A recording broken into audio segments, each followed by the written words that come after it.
In the past week, it became clearer than ever that impeachment would not result in Trump's removal by the US Senate. After a motion to call witnesses was defeated Friday afternoon, Republicans are on track to conclude the trial, despite new reporting by the New York Times that a forthcoming book by former National Security Advisor John Bolton backs up the allegations that Trump improperly withheld aid to Ukraine. The central question for the GOP, Scott Jennings wrote, was, even if Bolton's account is fully accurate, does this episode, taken in its entirety, warrant the removal of a duly elected president? Now, get ready for a series of Trump campaign exoneration rallies as he travels the country hammering Democrats for their overreach, Jennings said. Trump's defense in the Senate was double-barreled. The lawyers denied that he conditioned military aid for Ukraine on an announcement of an investigation of the Bidens, and also contended that even if he did it, it wasn't an impeachable offense. To make the case, Athascup wrote, Trump wanted a spectacle, a vaudeville show of characters and personalities, and from Jay Sekulo's theatrics to Alan Dershowitz's law school lecture, he got it. Jay Lockhart noted that even though the president's plan to press the Ukrainians for an investigation announcement was foiled by a whistleblower's complaint, the president and his Republican colleagues found an alternative venue to smear Biden, the floor of the United States Senate.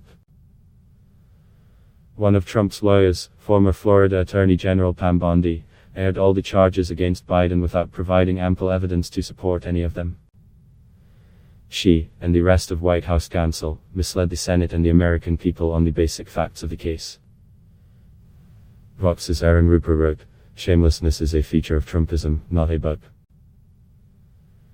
And while Pam Bondi's performance may seem laughable to most, it's been sufficient for Senate Republicans.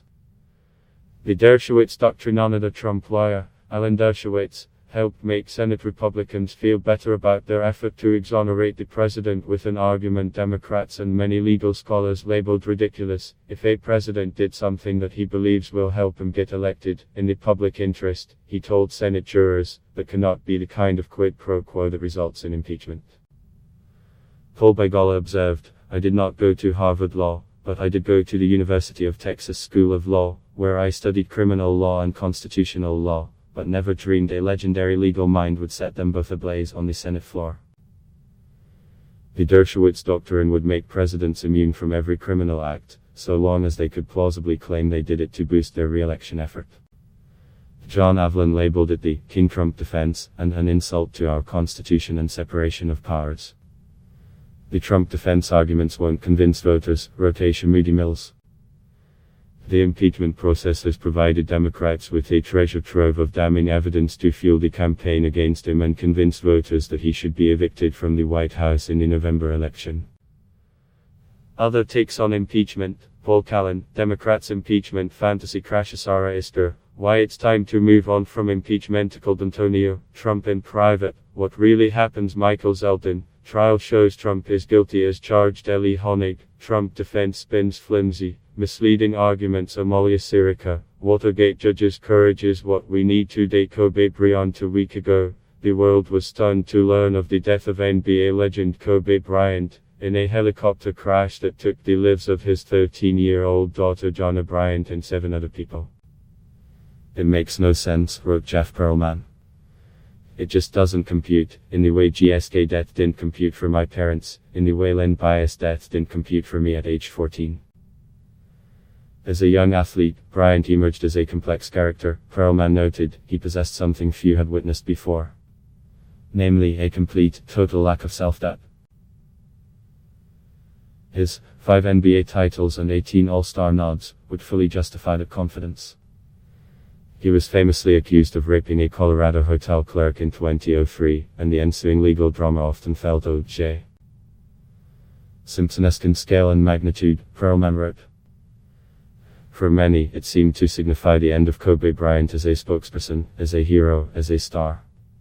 Even after the case was settled out of court. How would anyone ever cheer for Kobe Bryant again? How would anyone believe in him? Yet he started to put his life back together, centering it around family. Father Edward Beck observed that Bryant's Catholic faith and fulsome apology were instrumental. He was loved and forgiven by so many because they perceived an indefatigable man who accepted responsibility for his shortcomings. There was an outpouring of memories. David Axelrod on Kobe prodding fellow NBA stars to do a better job of guarding President Barack Obama in a pickup basketball game. CNN's Matthew Quinn recalling Bryant as a fellow high school student in Lower Merion, Pennsylvania, staring him down in a casual game. Roxanne Jones remembering the times he helped her as she launched her career at Espen, and Els Granderson citing the occasion when he came up with a better idea for a magazine cover than the one professional journalists had proposed. He wasn't simply an NBA legend, he was a cultural icon, Granderson wrote. Bryant's death leaves a unique hole in our hearts. It could take a year for investigators to pin down the cause of the crash. The pilot was experienced and the helicopter was a sophisticated craft, wrote retired airline pilot Leah Bent. Like all aviation accidents, this is an awful tragedy. On to Iowa, what Jill Filipovic saw as a revealing remark, as Senator Joni Ernst drew a direct line from the impeachment trials discussion of the Bidens to her home state of Iowa, where the Democratic primary voting begins Monday. I am really interested to see how this discussion today informs and influences the Iowa caucus voters, those Democratic caucus goers, Ernst said. Will they be supporting VP Biden at this point? Filipovic wrote, it turns out that it isn't just the president whose narcissism, corruption and immorality threatens the well-being of the United States. It's the entire party apparatus behind him. How do we know? Joni Ernst just told us. Iowa has traditionally played an outsized role in determining the frontrunners in the Democratic presidential primaries. But this year may be different, suggested Ian Sams, who was National Press Secretary on Sen. Kamala Harris presidential campaign. A strong victory in Iowa can shape the narrative of a candidate's surging campaign, but new caucus rules providing for releasing 3 sets of results could confuse the picture. The caucus is already overshadowed by the impeachment drama and could be largely eclipsed by the spectacle of Trump's State of the Union speech Tuesday evening. Though Iowa's vote is important, Sams wrote, the unique media environment could dampen its historic effect of crowning a frontrunner and make later contests even more influential for how voters perceive the candidates and the race. For real-time election information about Iowa and beyond, check out the CNN 2020 Election Center. The latest Iowa polls have shown a tight race, as progressive and moderate candidates battle for voters. Bernie Sanders has gained support, Julian Zelizer wrote, because his effort is not just an election campaign but a movement. Sanders has amassed a loyal and devoted cadre of followers who imagine that they are trying to transform the fundamentals of politics, not just win an election. The passion that Sanders commands from his supporters is intense, and it has created a solid foundation for his candidacy that prevents the dramatic swings others have experienced. Rep. Chrissy Houlihan nabbed a seat in Congress 2 years ago as a Democrat in a swing district of Pennsylvania, a state Donald Trump won in 2016. She's hoping Iowans will back a moderate who favors gradual reform, rather than Medicare for all, and who understands the importance of trade to rural voters.